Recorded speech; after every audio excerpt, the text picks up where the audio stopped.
तो पहली कैटेगरी की बात करते हैं, तो पहली कैटेगरी में फिर हमारे पास आता है लार्ज कैप। और हम यहां पर कैटेगरी लिखेंगे, इसको रहने देंगे जिससे कि आप कनेक्ट कर पाओ, आप कहीं भी सीखने के दौरान भटको नहीं, मेरे पूरे प्रोस्पेक्ट को समझ पाओ। तो यहां पर हम लिखते भी जाएंगे और ये भी सामने से आप मैच करते जाओ। अब सबसे पहले समझिए कि लार्ज कैप में इन्वेस्ट वो करते हैं जिनको रिस्क कम लेना है, एकदम सीधी और सिंपल भाषा में। ठीक है, रिस्क कम लेना है लेकिन इंडेक्स के रिटर्न को बीट करना चाहते हैं, इंडेक्स से ज्यादा। ठीक है, तो अब वहां पर रिस्क भी कम हो गया, रिटर्न भी इंडेक्स को बीट कर दिया, right.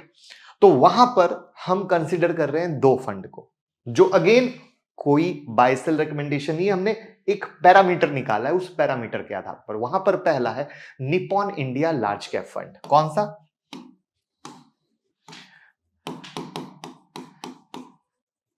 Nippon India large cap fund. और दूसरा है ICICI Pru blue chip fund. ये हमारे दो फंड हो गए।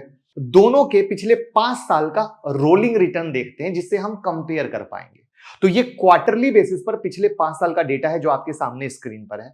सो हर जगह निप्पॉन ने सबसे अच्छा रिटर्न दिया है, आप देख पा रहे हो। अब स्लाइटली रिटर्न ज्यादा है आईसीसी प्रूडेंशियल से, तो स्लाइटली रिस्क भी ज्यादा होगा। सो आइए रिस्क पर नजर डालते हैं। तो निप्पॉन का स्टैंडर्ड डिविएशन स्लाइटली ज्यादा है आईसीआईसी से और बीटा 1 से कम है, लेकिन आईसीआईसी से थोड़ा ज्यादा है। उसी का नतीजा है कि अल्फा भी निप्पॉन का ज्यादा है आईसीआईसी से। अल्फा होता है एक्सेस रिटर्न जो पार्टिकुलर फंड ने रिस्क लेकर जनरेट किया है। यानी मोटा मोटा ये हुआ कि रिस्क लेने में कोई बुराई नहीं है, लेकिन रिस्क ले लिया तो रिटर्न भी तो ज्यादा आना चाहिए। तो वहां पर इन सारी स्टडी के आधार पर निप्पॉन आपका अच्छा निकला। और इसीलिए वीडियो के शुरू में जब मैं इसको बता रहा था तो मैंने कहा था दिमाग में रखना, इनका बार बार जिक्र आएगा। तो हमने क्या किया, दो को पकड़ा, दो को इन स्टडी के आधार पर कंपेयर किया। स्टडी के आधार पर कंपेयर करते हुए निप्पॉन आपका बेहतर निकल के आया।